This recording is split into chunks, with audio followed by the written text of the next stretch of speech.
after they went to Clemson and won with their defense. I was going to say, we had questions early in the season about UNC, even when they were winning the Tennessee game, notably. They gave up 92 points. Now, Tennessee's fairly accomplished, and a lot of that happened in the second half. To hold Clemson, though, to 55 points in that game on the road, where Clemson has been a very tough out at Little John Coliseum. Dude, Clemson didn't score a single point in the last 5 minutes. It's impressive, and in big part because, like I said, the Pittsburgh trip was, okay, we're a different team. That was their true reset. Now, all the Caleb Love stuff is gone. All of the number one team in the country missing the NCAA tournament stuff is gone. You could talk about that in the offseason, but until you actually go through that first fire, which, again, you might think of it, Pitt, Giglio, shut up. Pitt's terrible. Truth of the matter is, Pitt plays a certain style, and Pitt challenges them in a way that other teams haven't. So for them to get out of there and then have a tough, difficult road trip, which Clemson is, even though there's always going to be a chunk of Carolina fans no matter where they play. Yeah.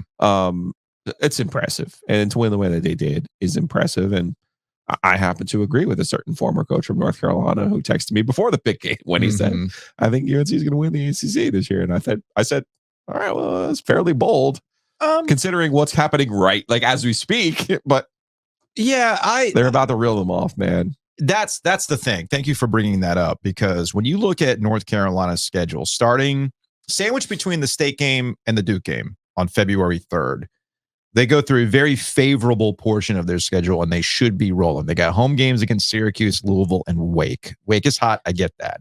And they got road games. Again, this is where the beneficial part comes in. Boston College, Florida State, and Georgia Tech. So the Heels should be rolling in what should be a difficult stretch against the Devils, Clemson again, and then they got Miami. And you know how I feel about Miami. You get Miami twice. Miami seemingly has their number. Wake will be a difficult. They only see Wake once. It's in Chapel Hill, but that's going to be a tough game. It's a Monday game. That's going to be a tough game. Wake matches up with them. Efton Reed, it gives a little size. Size bothers Baycott. Yeah, and their guards are excellent. Wake is... You know who doesn't bother Baycott? PJ Hall. Sure. What is it? Brian Ives over at the ACC Network pointing out in 4 games between PJ Hall and Armando Baycott, Baycott has out-rebounded Hall 40-11. They've only played 4 times. They've both been in college for 100 years. I know. They've only apparently played 4 times. Who knew, right? The people who want to dismiss the Pitt win, I question.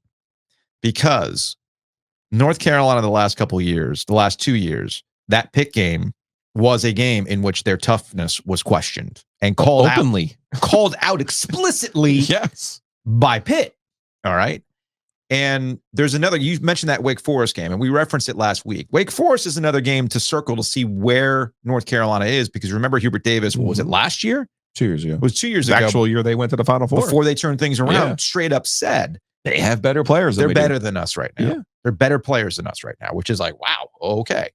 So I think what's going on with North Carolina under Hubert Davis specifically is all you've seen out of them is a hot streak. And more data suggested that this team just couldn't find itself outside of that hot streak. So now you're looking for signs. Yeah. Now you're looking for signs. Okay, are you really turning a corner? Are you really something? The Pitt game was the first one, followed up by that Clemson game and the way they went about winning it. Not that North Carolina hasn't had great defensive teams in the past. They have. That's how they've won national championships. But gets back to my conversation about the NFL. Good teams find different ways to win. While you and I are very complimentary of Carolina, I don't see Carolina as a Final Four team. No. So this isn't 2019 where you had 3 monsters in the ACC and State couldn't get over on any of them. I think there will be nights where they're at home and they look good and you see everybody and everybody's contributing and helping and doing a little bit of something where it's going to work for them. And then there's going to be games where they're probably overmatched and you go, well, that's where not having a Jarkel, not having a Turk really kind of hurts you. It's interesting you bring this up about North Carolina. I expect North Carolina to beat NC State on Wednesday. Yeah. Will Roy go to that game? He hasn't been to Raleigh as a fan yet. So Roy's got to go to a game. Roy's got to go to a game at PNC. I mean, you want to hit him up, see if he wants to join us? He can sit up on the 5th floor with us. Nobody will bother him. How about we just get his seats? Let's do it that way. That'll work. But no, I think you should text Roy Williams, see if he just wants to join us up at the 5th floor PNC Arena. Nobody's going to bother him. Nobody would know. So it's all good. He's just not gonna have to worry about that. Actually, I think most NC State fans would. You know how I feel about this. Yes. I think at the end of the day, most State fans appreciate Roy Williams because he gave. He cared. He cared about NC State, right? And that obviously will carry itself over on Wednesday between the Wolfpack and the Tar Heels. You mentioned at the start of when we talked about Carolina, you mentioned the Tennessee game because I had jotted that down too. It's like it's great that they beat them 100-92, and I remember saying and having that conversation. Awesome, but you're not going to be playing a lot of these games in the 80s and the 90s. You're just not. And teams are going to try to muck it up, which is exactly what Clemson tried to do. It's exactly what Pitt tried to do the week before. How are you going to fight through that?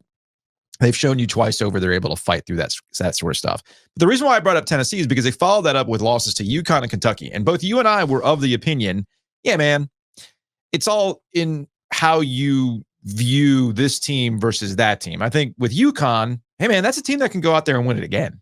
Yeah, right? You're talking about two of the most talented teams in the country. Kentucky's got straight talent, right? Like that aspect of it. Now, what do we know about the NCAA tournament? Matchups matter. They do. A little luck matters. It does. And based on what I've seen out of the Tar Heels so far, do I think of them as a Final Four contender right now? Not necessarily. But let's see how the rest of the year plays out. Let's see how Elliot Cadeau gets out of a freshman slump. See where the confidence goes too, because like I said, they're about to reel off a couple here. They are. So Seth Trimble, by the way, has done an amazing job off the bench, playing really well, stepping up. We saw that in the Pitt game. We saw it in this game against Clemson. And Cadeau has hit a freshman wall. I think we can finally admit that, hey, all right, he's fighting through it right now. Yeah. And he's got to find his shot. If they're going to go next level, what a luxury. As much as I praise him for not turning the ball over, making plays, you're not asking him to shoot. At some point, he does have to find a shot. Yeah, he can't be Stillman White. Right. Yeah. He's too talented for that. So, to your point, it is a nice luxury to have that you can weather this with a freshman and see where he is as the season goes on. And that can truly unlock some things for the Tar Heels. And maybe we have a different conversation about them as we get into February and March. But